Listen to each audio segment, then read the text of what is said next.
पहले SSC protest हुआ सभी परीक्षाओं को बिना किसी धांधली के पूर्ण कराने के लिए, लेकिन जिसके बाद भी सरकार और प्रशासन में कुछ भी बदलाव नहीं आया और सेंटर से जुड़ी हुई समस्याएं और पेपर में सिलेबस में से जो आने वाली चीजें थी उनसे जुड़ी हुई समस्याएं लगातार सामने आने लगी, जिसके बाद दिल्ली के रामलीला मैदान में सभी एसएससी स्टूडेंट्स द्वारा और सभी एसएससी के स्टूडेंट्स के टीचर्स द्वारा प्रदर्शन किया गया, जिस प्रदर्शन को भी किसी पुलिस ऑफिसर द्वारा नहीं देखा गया और सभी पुलिस ऑफिसर्स द्वारा सभी एसएससी स्टूडेंट्स के साथ बर्बरता से सुलूक किया गया और उनके साथ धक्का मुक्की की गई। और यहाँ तक कि धक्का मुक्की इस प्रकार की गई, मारपीट इस प्रकार की गई कि एक स्टूडेंट की टांग तक टूट गई। और इतना ही नहीं, जब उस घटना की कवरेज करने एक नामी news channel the Lalan top के पत्रकार उस घटना की कवरेज कर रहे थे, तो एक सीनियर आईपीएस ऑफिसर द्वारा इनकी आइडेंटिटी पूछी गई, जिसके बाद वो पत्रकार और उनके साथ जो दूसरे पत्रकार थे जो कैमरा ऑपरेट कर रहे थे, उन दोनों ने जब अपना आई कार्ड दिखाया तो जो कैमरा चला रहे थे पत्रकार, उनकी आइडेंटिटी, उनका नाम देखकर सीनियर पुलिस ऑफिसर का कहना था, उनके शब्द थे कि इस पे शक है। शक किस बात का था? दरअसल हम आपको बता दें कि जो पत्रकार कैमरा चला रहे थे वो मुस्लिम थे और जब उनका नाम उनके आई कार्ड में देखा गया तब सीनियर आईपीएस ऑफिसर को उन पर शक हुआ, जिसके बाद दोनों पत्रकारों को पूछताछ के लिए भी ले जाया गया और पुलिस ने हिरासत में भी लिया। और ये तो अलग बात है, बल्कि एसएससी स्टूडेंट्स के टीचर्स का भी ऐसा बयान सामने आया है जिसको सुनने के बाद शायद सरकार को शर्म आ जानी चाहिए। जहां एक तरफ वोट चोरी के विरोध में लगातार पूरा देश एक ही नारा लगा रहा है, वहीं दूसरी ओर एसएससी स्टूडेंट्स अपनी मांग के लिए रामलीला मैदान में प्रोटेस्ट कर रहे हैं, तो उनको प्रोटेस्ट भी नहीं करने दिया जा रहा है। देखिए वहां की तस्वीरें।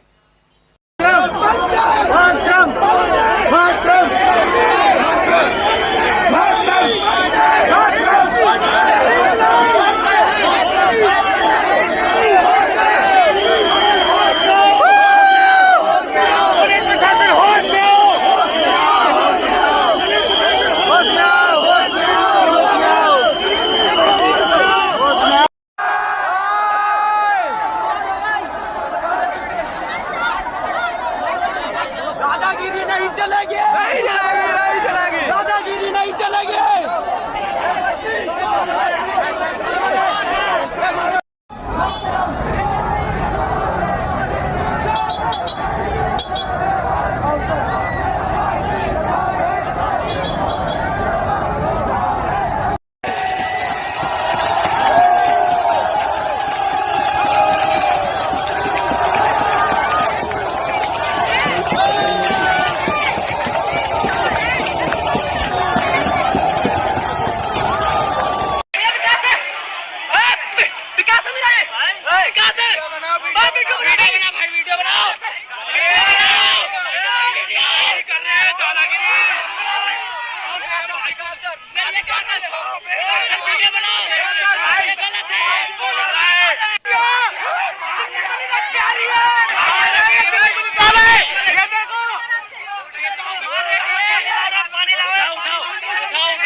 वाले की टूटा कर दिखता बच्चा मर जाएगा भाई।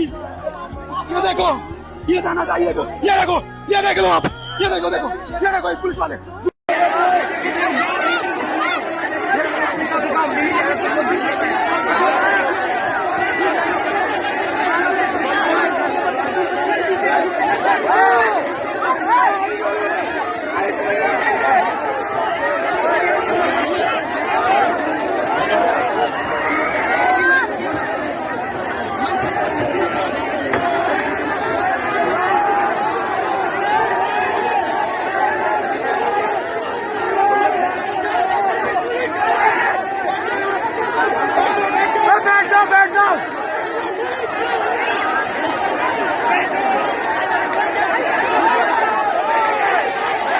साथ ही वो भी सुनिए कि जो स्टूडेंट्स ने अपने प्रोटेस्ट के दौरान कहा है और प्रशासन को कितनी बुरी तरह से आरोपित किया है।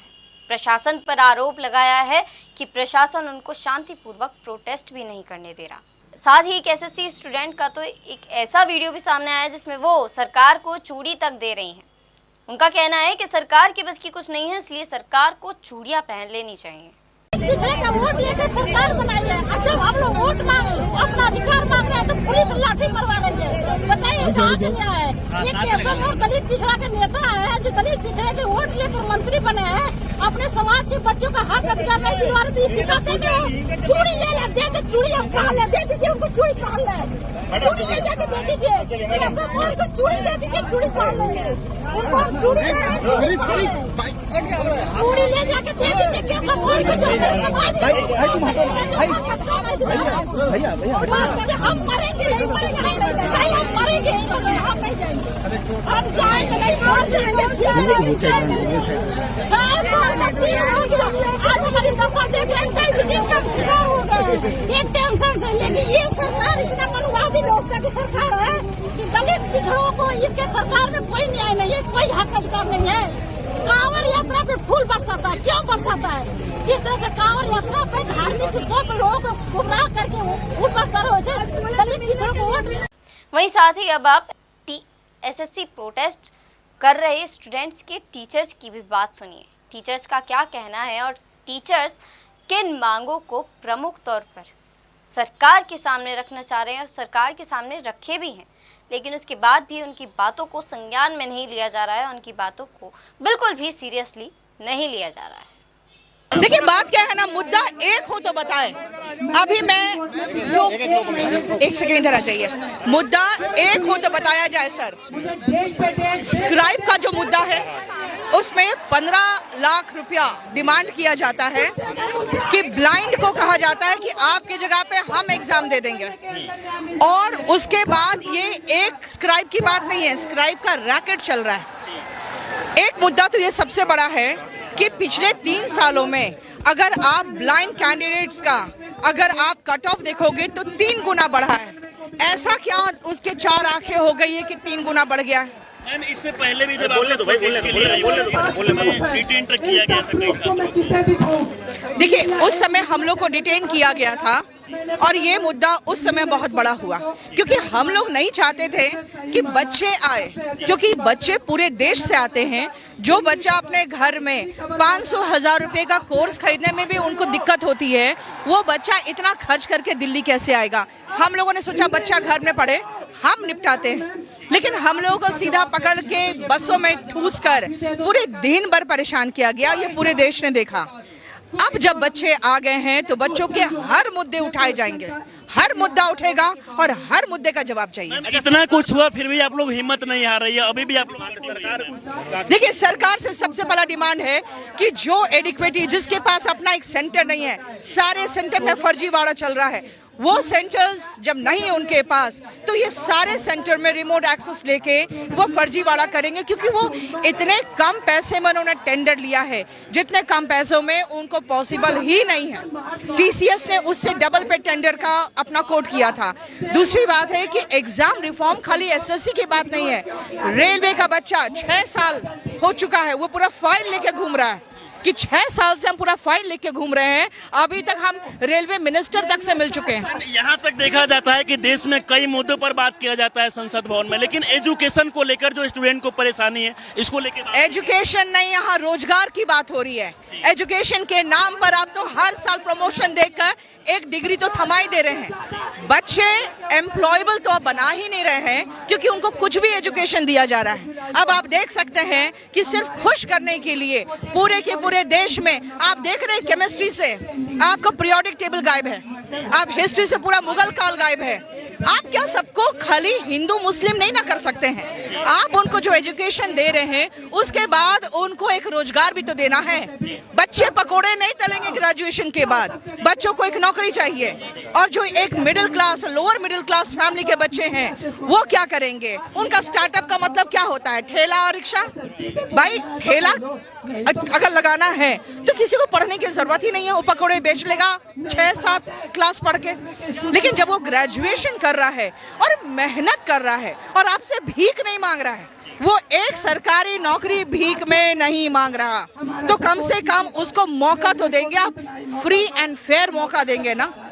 बस क्या आप लोग अभी लगातार यहाँ पर डटे रहेंगे? अरे TCS भाड़ में जाए, एडिक्विटी भाड़ में जाए। हमें फ्री एंड फेयर चाहिए एक एग्जाम सिस्टम जिसमें बच्चों को अपनी काबिलियत दिखाने का मौका मिले। हमें ना TCS से मतलब है ना एडिक्विटी से मतलब है। हम TCS के समय में भी लड़ाई लड़ रहे थे, उस समय हमारे 4 से 5 मुद्दे थे, अब तो पूरा का पूरा सिस्टम ही डैमेज हो गया। TCS नहीं चाहिए मुझे, लेकिन हमें कोई तो ऐसा चाहिए जिसका एग्जाम सिस्टम प्रॉपर हो। अब तो एक पेन, एक पेंसिल, एक पेपर के लिए लड़ना पड़ रहा है बच्चों को। ये आंदोलन कब तक चलेगा? सरकार हमारी मांग। और साथ ही आपको ये भी बता दें कि SSC अभ्यर्थियों के साथ किए गए इस व्यवहार पर राहुल गांधी ने ट्वीट करते वक्त क्या लिखा है। राहुल गांधी लिखते हैं, रामलीला मैदान में शांतिपूर्ण प्रदर्शन कर रहे SSC अभ्यर्थियों और शिक्षकों पर बर्बर लाठीचार्ज शर्मनाक ही नहीं, एक डरपोक सरकार की पहचान है। युवाओं ने सिर्फ अपना हक मांगा था, रोजगार और न्याय, मिला क्या? लाठियां। साफ है, मोदी सरकार को न देश के युवाओं की चिंता है न उसके भविष्य की, और हो भी क्यों। ये सरकार जनता के वोटों से नहीं, वोट चुराकर सत्ता में आई है। पहले वोट चुराएंगे, फिर परीक्षा चुराएंगे, फिर नौकरियां चुराएंगे, फिर आपका हक और आवाज दोनों कुचल देंगे। युवाओं, किसानों, गरीबों, बहुजनों और अल्पसंख्यकों आपका वोट इन्हें चाहिए ही नहीं, इसलिए आपकी मांगें कभी इनकी प्राथमिकता नहीं होंगी। अब वक्त है डरने का नहीं, डटकर मुकाबला करने का। तो ये था राहुल गांधी का ट्वीट, जिसमें उन्होंने एक सियासी पासा चलते हुए SSC स्टूडेंट्स के बारे में बात तो कही, लेकिन साथ ही वोट चोरी के मुद्दे को भी इसमें साथ में रखा। वहीं साथ ही अखिलेश यादव लिखते हैं, 69,000 भर्ती में PDA समाज के साथ हुए अन्याय की लड़ाई में जो हमारे साथ नहीं है, अब उन सब के ऊपर से अभ्यर्थियों का विश्वास पूरी तरह से उठ गया है। आंदोलन युवा शक्ति को इस संवेदनहीन और हृदयहीन भाजपा सरकार से कोई उम्मीद नहीं है। उनसे जो मुख्य होकर भी मुख नहीं खोल रहे, और न उनसे जो उप हैं पर चुप हैं। भाजपा के एजेंडों में नौकरी ही नहीं है, भाजपा जाए तो नौकरी आए। और इसी बात पर प्रियंका गांधी वाड्रा भी ट्वीट करते हुए लिखती हैं, दिल्ली के रामलीला मैदान में प्रदर्शन कर रहे SSC छात्रों पर पुलिस बल प्रयोग अमानवीय और शर्मनाक है। हर परीक्षा में धांधली, हर परीक्षा में भर्ती में घोटाला और पेपर लीक से पूरे देश के युवा त्रस्त हैं। भाजपा राज में भर्ती प्रक्रियाओं और परीक्षाओं में व्याप्त भ्रष्टाचार युवाओं का भविष्य बर्बाद कर रहा है। उसे ठीक करने और युवाओं की बात सुनने की जगह उन पर लाठियां बरसाना दुर्भाग्यपूर्ण है। छात्रों पर क्रूरता बरतने के बजाय उनकी बात सुनी जानी चाहिए। और साथ ही इसी बात पर आतिशी सिंह भी ट्वीट करते हुए लिखती हैं, दिल्ली के रामलीला मैदान में SSC के छात्रों और शिक्षकों पर बीजेपी सरकार ने पुलिस के डंडे बरसवाए। सवाल पूछने वाले युवाओं को सुना ही नहीं गया, बल्कि उन्हें जमीन पर घसीट कर पीटा गया। ये गुंडागर्दी बताती है कि देश में लोकतंत्र की जगह बीजेपी का दमन तंत्र चल रहा है। सवाल पूछने वालों की आवाज ही कुचल दी जाती है। देश में बीजेपी की खुली तानाशाही चल रही है। और वहीं अरविंद केजरीवाल भी लिखते हैं, बीजेपी की तानाशाही और गुंडागर्दी देखिए। SSC परीक्षा की गड़बड़ियों को लेकर ये छात्र महीनों से इंसाफ की लड़ाई लड़ रहे हैं। उनकी आवाज सुनने की बजाय रात के अंधेरे में उन पर लाठियां बरसा दी गई। सोचिए, जिन हाथों में कल किताबें होनी चाहिए थी, आज उन पर चोटों के निशान हैं। मीडिया के लोगों को भी खबर कवर करने से रोका गया। देश में खुली गुंडागर्दी चल रही है। बीजेपी से सवाल पूछने वालों पर लाठीचार्ज करा के उनकी आवाज दबा दी जाती है। किसी को भी उठा के जेल में डाल दिया जाता है। जब चाहे कोई भी कानून बदल दिया जाता है। जो बीजेपी को वोट ना दे तो उसकी वोट काट दी जाती है। बीजेपी ने लोकतंत्र ही नहीं बल्कि पूरे सिस्टम का मजाक बनाकर रख दिया है। बहरहाल एसएससी प्रोटेस्ट और एसएससी स्टूडेंट्स से जुड़ी हुई सभी महत्वपूर्ण अपडेट तो हम आप तक पहुंचाते ही रहेंगे। तब तक के लिए इस खबर को ज़्यादा से ज़्यादा शेयर करिए, लाइक करिए, अपने विचार सुझाव कमेंट्स में लिखना मत भूलिए। चैनल को सब्सक्राइब नहीं किया है तो चैनल को सब्सक्राइब कर लीजिए। तब तक के लिए देखते रहिए वर्ल्ड हेडलाइन। मैं नंदिनी नागर, नमस्कार।